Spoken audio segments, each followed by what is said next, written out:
Hi, I'm Mohit Lalwani and this is India Inc. And on the show, we'll introduce you to successful entrepreneurs and tell you if they are superhumans or not. The truth is that they're not, and that's just what we want you to understand. Kunal Bahel wanted to be out of the league. He wanted to be a man who made a difference, and so he began Jasper, a business with a difference. Being an entrepreneur is very irrational. It's an irrational decision. It's not a rational decision. Hi, I'm Kunal Bahel. I'm the CEO of Jasper.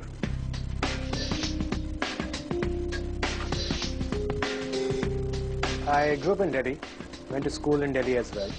And then after my 12th, I went to the US to study, did my engineering, did my business degree there. And I come from a background of entrepreneurs, or an entrepreneurial family. So grew up learning the rigors of what it takes to be an entrepreneur. Every entrepreneur has a bug in their mind that they want to become one day. However, it is generally a confluence of various circumstances that makes them become one finally. You will be doing things, you will be fixing irons, you will be fixing television, you will be doing something that will give you a sense that yes, one day this kid is going to become an entrepreneur. People in my family have traditionally been very different businesses. I think what you learn more is about the challenges and the struggles of building a business in India, right? And what it takes to actually become successful here in a short period of time, hopefully. I started my first venture when I was in college, final year of college. I started a detergent company in the US, and that did well eventually. And after that, I moved back to India in end of 2007. Realized that there was going to be a great market here for marketing, targeted marketing solutions, and very efficiently run marketing platforms. And that was the genesis behind Jasper. Jasper started in end of 2007. We realized that as organized retail was growing in India and marketers were becoming more and more sophisticated in terms of the kind of marketing platforms they wanted to utilize to communicate to customers, we realized there's going to be need for companies like the one we have built to do smart marketing for these brand marketers, as well as for the SME merchants in India, which is a $350 billion industry. And I think that's really the spot where Jasper plays in now. I had a lot of experience doing couponing and sampling in the US, and I think that really helped because that's a very large, that's an $8.5 billion industry in the US. In India, we actually gave birth to that industry. So there was a lot of resistance once we first started because people did not understand the space. People understand websites, people understand mobile phones, people don't understand, business built around coupons, right? But we built an industry around it, and there are a lot of followers behind us now. But the market has definitely been created now. We invested a lot of our own capital when we first began. We also roped in some angel investors from the US who wanted to support us as young entrepreneurs in India. And that's really how we began. But we grew the business for the first 18 months completely organically. We took the business, we grew the revenues profitably, and we grew the team. We grew our infrastructure in terms of offices completely organically, which is the right way to do it. More importantly, money from an investment standpoint, institutional investor standpoint, had completely dried up during the recession. But we kept our heads down and focused on growing the business completely organically. It was very difficult to begin with. I remember both me and my colleague Rohit, when we started the business, we used to go to restaurants to convince merchants, the managers, to give us discounts. These were these kind of restaurants where we would probably not even go and eat, right? And that was a great learning experience because we really understood what is the SME merchant in India looking for. That was a great learning for our business, which has helped us to scale thereafter very efficiently and very fast. So in India, the big challenge is acceptance to new ideas. It still takes a lot of time, right? Both at a consumer level, whether it's a B2C service or a B2B service, right? Businesses and consumers both are very averse to new things. Trying out new things, whether they work or not, is a different story. Also, the environment as an entrepreneur is very viscous, right? Very frictionful. So you have to figure out ways how do you shield yourself from the friction of the environment of being an entrepreneur and focus on the business completely. We've primarily been focused on recreational offers, right? Offers around dining, spas, weekend getaways, movie tickets. Those are generally been the focus for our business since the beginning. And that was the nature of offers then, and that is the nature of offers now. We're just doing it at a much larger scale now. We work with over 5,000 merchants in India, small from hole-in-the-wall restaurant to the largest retail conglomerates in India. So MoneySaver is essentially a benefits card that gives the cardholder discounts at thousands of locations across the country.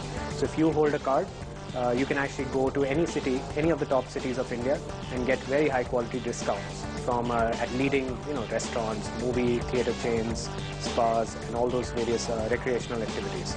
A large number of corporates in India utilize MoneySaver as essentially a co-branded benefits product for their customers, employees, or channel partners. Like one of our services is Snapdeal, which we launched recently, snapdeal.com. It's done extremely well in a period of 3 months. It's very simple. It's an e-commerce service. People come to our site. Every day there's a 50, 60, 70% off deal. They buy the deal, they go to the merchant. We are driving hundreds of customers to a merchant every day, any participating merchant every single day.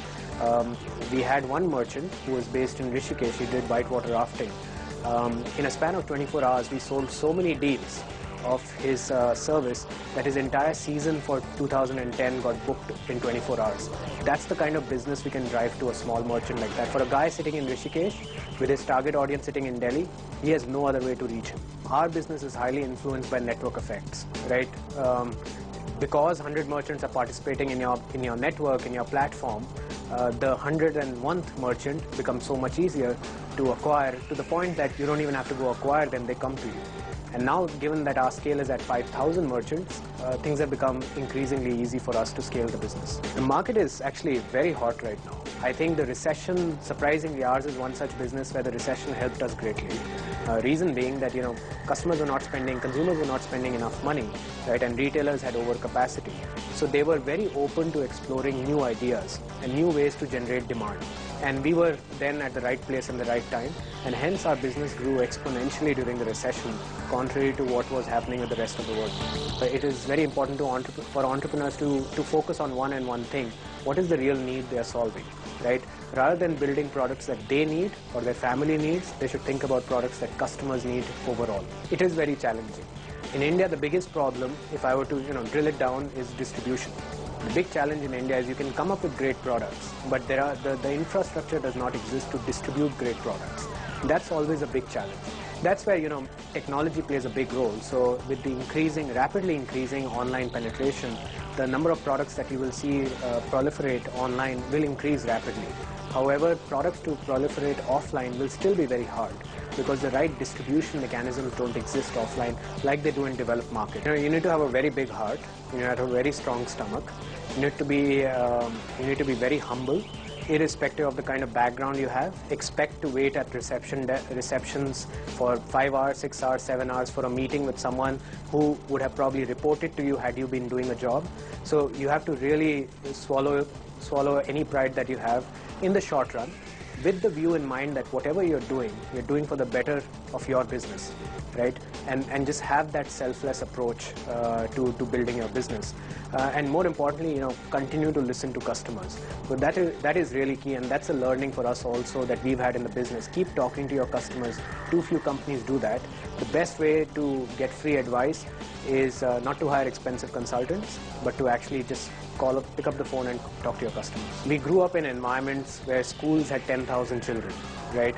And when you would walk in the morning, going into school, everyone's wearing a neat white uniform. You're just one of them. And when growing up with that notion, you have one of two choices, right? You can either continue to be the ocean, part of the ocean, or drop in the ocean, or you can try and differentiate yourself, right? And that differentiation, if it can help a lot of people, there's nothing like it.